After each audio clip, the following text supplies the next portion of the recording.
पलामू प्रमंडल झारखंड का एक विशिष्ट हिस्सा है और एक बहुत बड़ी आबादी इस क्षेत्र में बसाव करती है। उस हिसाब से पलामू प्रमंडल के दृष्टिकोण से अगर देखा जाए, चूँकि हम भी पलामू जब आए तो गया और औरंगाबाद होते हुए आए, तो इस हिसाब से पलामू को विशेष सुविधा मिलनी चाहिए। और झारखंड सरकार ने जो बातें कही थी, जब हमारी सरकार बनेगी, माननीय मुख्यमंत्री हेमंत सोरेन ने अपने श्रीमुख से कहा था कि पलामू को उपराजधानी बनाएंगे। तो मुझे भी पलामू आकर लगता है, पलामू हम 2 बार आए और दोनों बार आने के बाद जो यहाँ के लोगों का रांची आना जाना, जो आवागमन की सुविधा है, तो सबसे पहले पलामू को उपराजधानी के रूप में तब्दील किया जाए। ये हमारी पुरजोर कोशिश रहेगी सदन में इस बात को उठाने की। और निसंदेह चूँकि हम लोग एक विजन के साथ चले हैं 2029 को लेकर, तो उसके लिए झारखंड का हर एक ज़िला, झारखंड का हर एक ब्लॉक, झारखंड का हर एक प्रमंडल, वहाँ से हमें अपार जन समर्थन की आवश्यकता है और उसी लक्ष्य को लेकर हम लोग घर से निकले हुए हैं। इस बार क्या उम्मीद है, क्या उम्मीद लेकर आए? देखिए, उम्मीद तो यही लेकर आए हैं कि जिस प्रकार से हम लोग का प्रदर्शन कोयलांचल में रहा, कोल्हान में रहा, दक्षिणी छोटानागपुर के विशेषकर रांची राजधानी में हमारा जिस प्रकार से प्रदर्शन विधानसभा के चुनाव में रहा, आने वाले समय में पलामू प्रमंडल में भी हमारा प्रदर्शन वैसा रहे, यहाँ भी लोगों का समर्थन हमें वैसा ही प्राप्त हो, ताकि हम पूरे राज्य की आवाज़ को और मजबूती के साथ रख सकें। आज कोई भी लोग अगर परेशानी होती है तो निसंदेह वो डुमरी विधायक को खोजते हैं। तो हम भी कभी कभी हमें भी दुख लगता है कि हमारे पास सदन में भी बातों को रखने के लिए काफ़ी कम समय होता है, एकलौते विधायक हैं। तो इसलिए निसंदेह लोगों को जब समस्या आती है, निसंदेह वो पहला नाम जयराम महतो को याद करते हैं। लेकिन उसके लिए अगर व्यवहारिक रूप से देखा जाए, तार्किक रूप से देखा जाए, तो उसके लिए हमारे विधायकों की संख्या भी ज़्यादा होनी चाहिए। तो इसलिए हम लोग प्रयास करेंगे कि जनता की समस्याओं को हम लोग तभी ज़्यादा मजबूती से रख पाएंगे जब हमारे पास विधायकों की संख्या ज़्यादा होगी, हमारी पार्टी मजबूत होगी। तो इसलिए हमारा लक्ष्य है कि पलामू प्रमंडल में भी विशेष ध्यान केंद्रित किया जाए। भाषा की बात एक बार फिर से पलामू में उठा है, क्या रुख होगा? देखिए, हमने शुरू से ही कहा है कि झारखंड को आप एक भाषा के समीकरण में नहीं साध सकते हैं, क्योंकि झारखंड विभिन्न कबीलाएँ, विभिन्न भौगोलिक क्षेत्र में बसाव करने वाले लोग रहते हैं यहाँ, और यहाँ विभिन्न भाषाएँ बोली जाती हैं। तो इस लिहाज से सरकार को एक भाषा विद का गठन करना चाहिए, जिलावार करना चाहिए। और जिलावार भाषा विद का जो रिपोर्ट आए कि वहाँ के जो स्थानीय लोग जो सैकड़ों सालों से इस भूभाग में बसे हैं, जो सिर्फ और सिर्फ झारखंड के हैं, वो किस प्रमंडल में, किस ज़िले में, किस ब्लॉक में कौन सी भाषा में अपनी बात को कह रहे हैं, बोल रहे हैं, समझ रहे हैं, और उसके अनुसार जिलावार जो नियुक्ति होगी उनमें उन भाषाओं को इंक्लूड करना चाहिए। वैसे एक चतुर्वर्गीय कर्मचारियों की यहाँ बहाली निकली है, वो भी विवाद के घेरे में है। पलामू में स्थानीय होना चाहिए, उसमें सारे जिलों का बहाली होना। देखिए, अगर ये नियमता है कि जिलावार बहाली है और उसमें उसी ज़िले के लोगों का होना चाहिए, तो उनको उनका हक मिलना चाहिए। अगर वो जिलावार बहाली स्पेशल अगर किसी ज़िला विशेष के लिए है, तो निसंदेह जिला का हक बनता है। बेरमो से डुमरी अवैध जो कोयला की बात किया जाए, आपके द्वारा कहा गया था कि हम नहीं जाने देंगे, इसमें कितना सफलता आपको मिला? देखिए, सफलता मिली, लेकिन आप भी जानते हैं कि सफलता आपको पूर्ण तभी मिलेगी जब सरकार का भी आपका समर्थन रहेगा। अभी अगर आप किसी भी अगर कोयला के क्षेत्र की बात करें, बालू की बात करें, तो ये आपके आंखों के सामने है किस प्रकार से दरोगा लोग पीछे पीछे गाड़ी को हाँकते हुए, जैसे बैल हम लोग हाँकते हैं तो हाँकते हुए उसको सीमा से अपना पार करते हैं। ये आपसे छुपा नहीं मीडिया बंधुओं, आपने भी बोकारो की घटना को बाकायदा मीडिया के माध्यम से देखा कि किस प्रकार से जो अवैध बालू जो संचालन कर रहे थे, वे लोग बड़ा बाबू पे चढ़ के बात कर रहे थे, बोलिए कि आपको हम देते हैं कि नहीं देते हैं महीना का।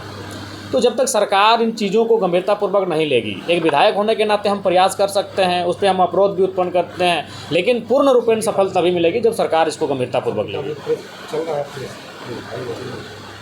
झारखंड सरकार नियुक्ति को लेकर सर, जो युवाओं का नियुक्ति है, दरोगा हो चाहे और भी बहालियाँ, वो सभी बहालियाँ लेट हो रही है, इस पर क्या आप कहेंगे सर? देखिए, इसमें क्या है कि झारखंड सरकार कहीं ना कहीं विफल रही है।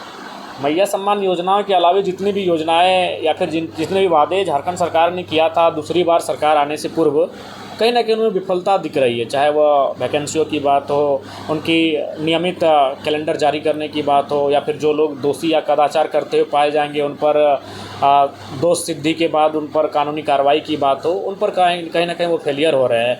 हर एक एग्ज़ाम को लिखने के बाद रिज़ल्ट के लिए, तो कभी रिज़ल्ट में गड़बड़ी के लिए छात्रों को आंदोलन करना पड़ रहा है, उन्हें यहाँ तक भूख हड़ताल, आमरण अनशन का सहारा लेना पड़ रहा है। कभी कभी वो भीड़ आक्रामक हो जाती है, हिंसक हो जाती है। तो ये विषय तमाम बहालियों में देखने को मिल रही है। इसलिए सरकार को संवेदना दिखानी चाहिए, तत्परता दिखानी चाहिए और विशेष जब भी परीक्षा हो उस पर विशेष नज़र रखनी चाहिए ताकि वो परीक्षा कदाचार ना हो उसमें। सर, अंत में ये जानना चाहेंगे कि आप जिस तरह से कहीं पे घटनाएं रात में भी होती है, अभी 12 बजे रात को आप ले गए थे घटना स्थल पे और आप खुद जाकर के थाना प्रभारी महोदय को फोन किया, उसके बाद उनके द्वारा कहा गया कि वो सेफ जगह नहीं है, आप वहाँ से चले आइए। तो सर, आपकी सुरक्षा के लिए जो कि लगातार आपके पार्टी के द्वारा कई नेताओं के द्वारा अमित शाह जी को आवेदन लिख करके दिया गया, सुरक्षा की मांग की गई, उसमें अब तक क्या आप लोगों को उधर से देखिए उस पर हमारा कोई संज्ञान नहीं है। वो हमारे पार्टी के नेता होने के नाते उनको ऐसा लगता है जी, तो उन्होंने अपने प्रयास किया है। बाकी उसमें हमारा कोई दिलचस्पी नहीं है सुरक्षा को लेकर। और जहाँ तक सवाल है उस दिन की बात, तो अभी बोकारो के जो एसपी थे उन्होंने जो मीडिया में बयान भी दिया था कि सुरक्षा के कारणों से, लेकिन जब हम उनसे पर्सनली मिले, चूँकि अब वो बोकारो के एसपी है नहीं, तो हमें भी बात करने में कोई गुरेज नहीं। उन्होंने कहा कि विधायक जी आप भी जानते हैं हम लोग को सरकार का पक्ष रखना पड़ता है, लेकिन अगर ईमानदारी से हमको कहा जाए तो बड़ा बाबू को वहाँ जाना चाहिए था, इतना तो डरपोक नहीं होना चाहिए। एसपी महोदय हम लोग, चूँकि वो भी हमारी उम्र के हैं, हमसे 2 साल सीनियर है, 2 साल पहले वो मैट्रिक लिख के आए हैं, चूँकि अब उनका तबादला वहाँ से हो चुका है, इसीलिए बात हम ये मीडिया में कह रहे हैं।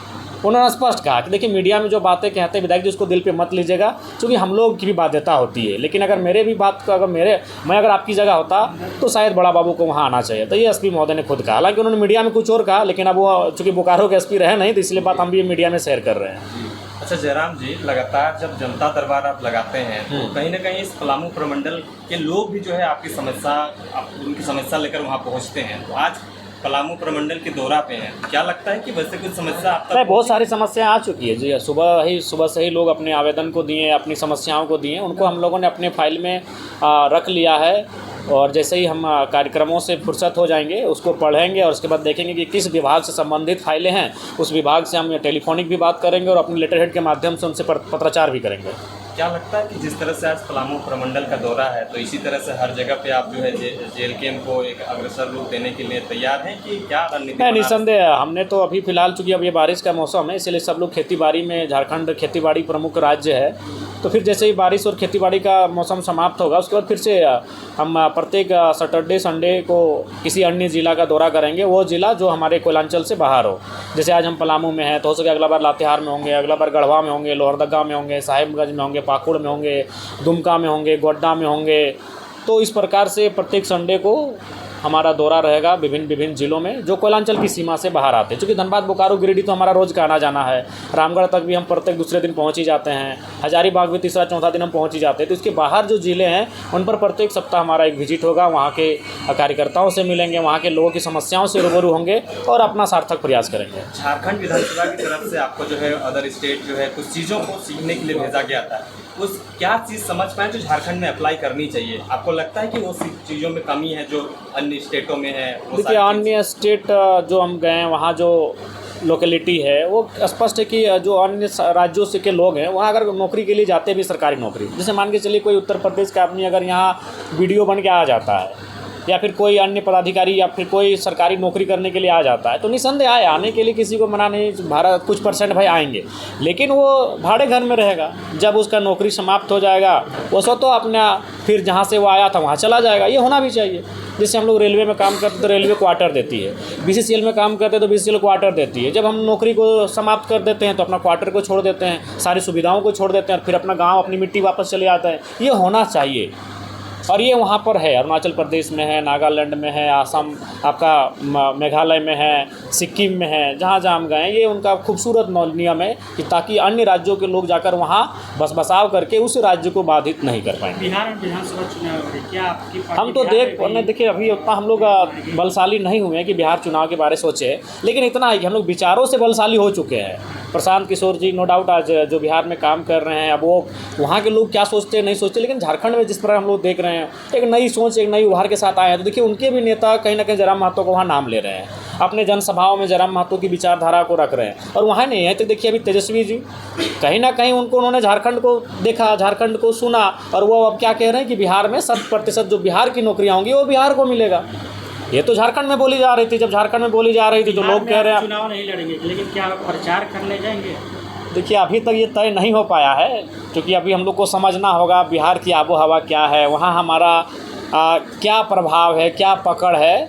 क्योंकि अभी हम लोग माने एक लंबी राजनीति करने आए हैं, तुरंत कोई ऐसा कदम नहीं उठाएंगे कि हमारा राजनीतिक संकट आएगा या फिर हमारे प्रभाव में कोई असर दिखेगा। लेकिन ये तो सत्य है कि झारखंड में जो चीज़ें घटनाक्रम हो रही है, बिहार उसको देख रहा है और बिहार अप्लाई भी कर रहा है। वो स्थानीय नीति की बात हो, नियोजन की बात हो, तो ये चीज़ें कहीं ना कहीं झारखंड के छोटे से आंदोलन को बिहार के लोग, बिहार के बड़े नेता बड़ा अच्छा तरीके से देख रहे हैं और उन चीज़ों को वहाँ रख भी रहे हैं अपने सभाओं में, अपने कार्यक्रम में। ये हम लोग के लिए बड़ी उपलब्धि और बड़ी बात है। झारखंड में जो परिसीमन से विरोध होता है, क्या 2026 में परिसीमन जो लागू हो कैसे देखते हैं आपकी पार्टी कैसे देखती है? देखिए परिसीमन तो हमें लगता है कि झारखंड में होना चाहिए, क्योंकि बहुत बड़ी आबादी झारखंड की हो चुकी है। जैसे अभी अगर मान के चले तो बोकारो में वोटर्स 6 लाख है, धनबाद भी विधानसभा हमको लगता है 5.5 लाख के आसपास वोटर है। ठीक उसी प्रकार मांडू और हजारीबाग में भी 4.5 लाख 5 लाख के आसपास वोटर हो चुके हैं। कई विधानसभा ऐसे जहाँ मात्र 2 लाख 2.5 लाख ही वोटर हैं, तो काफ़ी माने असमानता है। आपको एक विधायक को खर्च करने के लिए 5 करोड़ ही मिलता है, तो उसके पास अगर 5 लाख वोटर हैं तो भी 5 करोड़ मिलेगा, और 1.5 लाख वोटर हैं तो भी 5 करोड़ उसको मिलेगा। तो इसलिए जब परिसीमन हो तो इन सब चीज़ों का ख्याल रखना चाहिए, एक समानता होनी चाहिए वोटर्स का प्रत्येक विधानसभा में। तो हमें लगता है कि परिसीमन समय के अनुसार परिसीमन इस राज्य की मांग है और वो होना चाहिए। तो यूथ फाइटर ऑफ झारखंड है और झारखंड के युवाओं का आपसे काफ़ी उम्मीद है, उनकी समस्याओं का निदान हो सकता है या नहीं? देखिए आप भी जानते हैं कि